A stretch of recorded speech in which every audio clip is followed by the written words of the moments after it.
Hello दोस्तों, welcome to my channel study mania by Divya Gupta. मैं सुभाष गुप्ता, सहायक अध्यापक, primary school Miliya, block Tarun, जिला अयोध्या, आप लोगों के सामने आधारशिला भाग 1 के आधारभूत सीखना और सिखाना एवं सीखना और सिखाना गतिविधि आधारित शिक्षा पर आधारित कुछ महत्वपूर्ण प्रश्न लेकर आपके सामने फिर से उपस्थित हुआ हूँ। तो शुरू करते हैं। पहला प्रश्न है, शिक्षण योजना के प्रारूप में क्या शामिल है? उत्तर है लर्निंग आउटकम, सीखने सिखाने की प्रक्रियाएं एवं गृह कार्य। ये 3 चीज़ें हमारी शिक्षण योजना के प्रारूप में शामिल हैं। प्रश्न नंबर 2 है, सीखना क्या है और ये कैसी प्रक्रिया है? उत्तर है यह एक चक्रीय प्रक्रिया है, अर्थात सीखने के क्रम में हमारी जो भी सीखी हुई बातें होती हैं वे चक्रीय क्रम में चलती हैं और एक दूसरे की पूरक होती हैं। प्रश्न नंबर 3 है, हमारे मस्तिष्क में सीखना किन चरणों पर आधारित है? उत्तर है EARC पर आधारित है। प्रश्न नंबर 4, बच्चे कहाँ अधिक सीखते हैं? उत्तर है घर परिवार के वातावरण तथा खेलों के माध्यम से बच्चे सबसे अधिक सीखते हैं। इसके लिए आवश्यक है कि बच्चों की गतिविधियों में खेलों का महत्वपूर्ण स्थान होना चाहिए और घर परिवार का माहौल बड़ा ही शांत और बच्चों के मानसिक विकास को बढ़ावा देने वाला होना चाहिए। प्रश्न नंबर 5 है, बच्चों में स्वाभाविक रूप से क्या निहित रहते हैं?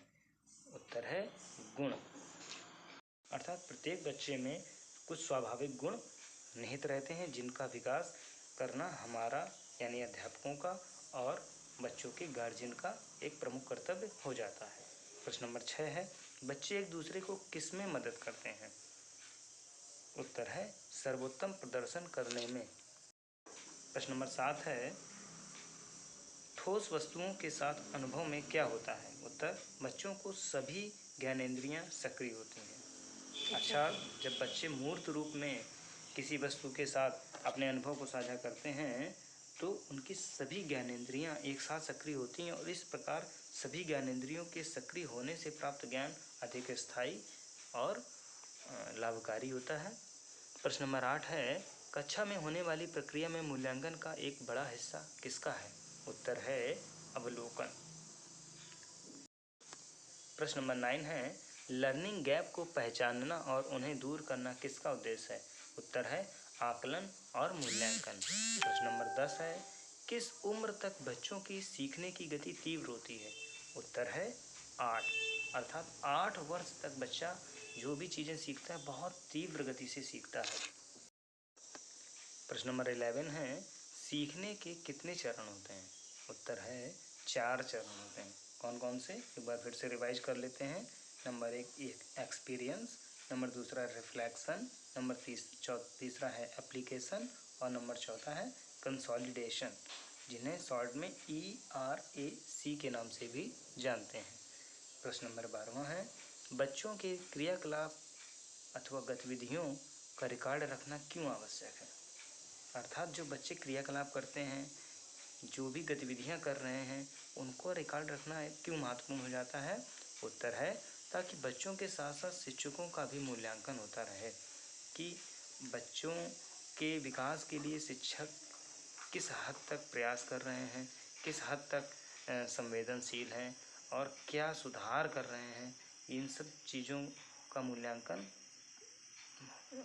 करने के लिए निश्चित तौर पर बच्चों के क्रियाकलापों से संबंधित गतिविधियों का रिकॉर्ड रखना एक विद्यालय में बहुत ही आवश्यक होता है।